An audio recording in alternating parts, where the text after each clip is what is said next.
Hello friends, welcome to my YouTube channel Sanjeet Pathshala. मैं हूं मनीष कुमार, कुछ नया चीज़ों के साथ। अक्सर मैं आपको कुछ ना कुछ नया बताता हूं। आज मैं आपको स्पोर्ट्स से रिलेटेड एक ऐसा टूर्नामेंट के बारे में बताऊंगा कि आप सुनकर ऐसा सोचेंगे कि वाह क्या टूर्नामेंट है। मैं ये भी नहीं बोल रहा हूं कि आप नहीं सुने, क्योंकि दुनिया भर में प्रसिद्ध है ये टूर्नामेंट ओलंपिक। इसका एक और नाम है समर ओलंपिक। इसका एक और नाम है द गेम ऑफ ओलंपिक। यानी कि इसे तीन नामों से पुकारा, तीन नामों से जाना जाता है: ओलंपिक, समर ओलंपिक और द गेम ऑफ ओलंपिक।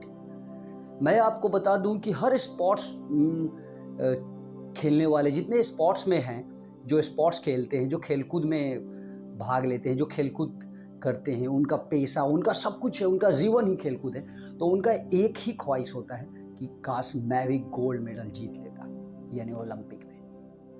तो मैं आपको बता देता हूं कि फ्रेंड्स, दुनिया में सबसे बड़ा, इससे बड़ा कोई टूर्नामेंट हो ही नहीं सकता है। इसको सर्वप्रथम देखा जाए तो 1896 ईस्वी में लॉन्च किया गया था पहली बार, और उसके बाद से अब तक तो ये दुनिया भर में बहुत प्रसिद्ध हो गया है।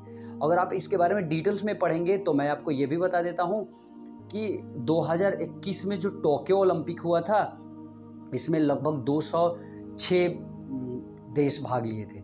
और फर्स्ट ओलंपिक और अब तक के ओलंपिक में बहुत अंतर है, क्योंकि फर्स्ट टाइम ऐसा माना जाता है कि मात्र 13-14 टीम कंट्रीज पार्टिसिपेटेड थे, लेकिन इस बार अंतिम में देखा जाए तो 206, यानी लगभग सभी देश इसमें भाग लेते हैं। लेकिन एक चीज़ आपको सुनकर थोड़ा सा अचंभा होगा, थोड़ा आप अचंभित हो जाएंगे।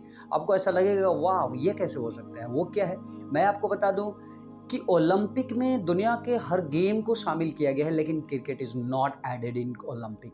क्रिकेट को नहीं शामिल किया गया है। ये भी आपको सुनकर थोड़ा सा ऐसा लगता होगा वो माय गॉड, क्यों?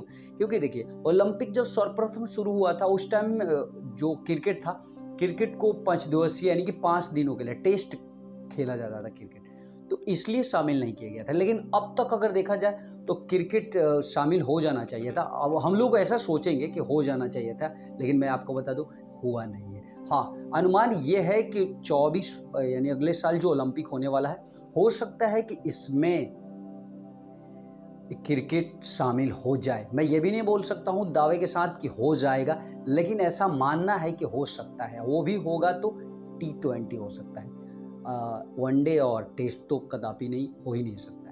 तो अब मैं आप इससे रिलेटेड, मैंने आपको जो कुछ भी बताया, अब मैं आपको बताता हूँ कि जो व्यक्ति ओलंपिक और नोबेल जैसे पुरस्कार जीतने के चाह रखते हैं, तो हम सब भी व्यक्ति ही हैं, यानी कि वो व्यक्ति हमसे अलग नहीं है। तो हमें भी कुछ ऐसा ख्वाहिश होना चाहिए ताकि ज़िंदगी में वो उस ख्वाहिश को पूरा करने में पूरा जीवन कट जाए और मज़ा आए। क्योंकि जीवन में आपके पास अगर लक्ष्य नहीं है तो फिर आपका जीवन बेकार है। तो keep a goal in your mind always to do something. Definitely मैं यकीन दिलाता हूँ आपको, अगर आप ऐसा करते हैं तो आपका लाइफ बहुत ही अच्छा होगा, क्योंकि लाइफ बिना गोल के तो अधूरा है दोस्त।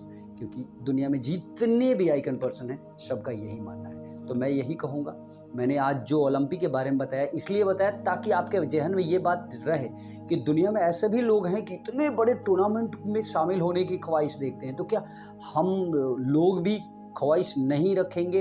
ये तो गलत बात है। हमें भी ख्वाहिश रखना चाहिए, कुछ भी हो। मैं ये नहीं बोलता हूँ कि हमें भी ओलंपिक्स में, यानी दुनिया में कितने भी ऐसे ऑक्यूपेशन हैं, आप उसमें से चूज करके खुद रख लीजिए। आपको करना है वो करना है वो करना है, तब देखिए मजा आएगा। Life without goal is half, ये आपने कहावत जरूर सुना होगा, यानी कि बिना गोल के जिंदगी अधूरा है। तो आप अपने पास एक गोल रखिए। आपको कुछ भी करना चाहिए, हम सबको कुछ भी करना चाहिए। मन पसंद के काम अगर करेंगे तो definitely will be success one day. तो मैं यही बोलूँगा आप लोगों से, और अंत में हाथ जोड़कर ये रिक्वेस्ट करूँगा कि अगर आप न्यू है तो इस चैनल को सब्सक्राइब कर दीजिए, क्योंकि इस पे आपको मोटिवेशन के साथ साथ बहुत कुछ भी बताया जाता है। नमस्कार, जय